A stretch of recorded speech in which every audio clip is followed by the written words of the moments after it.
Winter সিজনে যদি অনেক বেশি গরম পড়ে তখন কি ডেজার্ট আইটেম ছাড়া থাকা যায় বলেন তো? আসসালামু আলাইকুম, হ্যালো সবাইকে, কেমন আছেন আপনারা সবাই? অনেক বেশি গরম পড়ছে, তো ভাবলাম আজকে একটা পুডিং বানিয়ে খাই। তো পুডিং বানানোর জন্য আমি 2টা ডিম আর পরিমাণ মতো চিনি দিয়ে নিয়েছিলাম।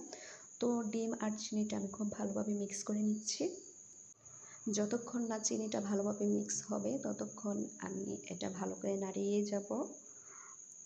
তো আমি একটু সাথে ভ্যানিলা এসেন্স দিয়ে দিয়েছিলাম, আর এখানে আমি ক্যারামেলটাও খুব সুন্দরভাবে সেট করে নিয়েছিলাম। তো সব কিছু ভালোভাবে মিক্স করে নেওয়ার পর আমি দুধটা মিক্স করে নিচ্ছি। তো আবার আমি ভালো করে দুধটা সব কিছুর সাথে খুব সুন্দর করে মিক্স করে নিব।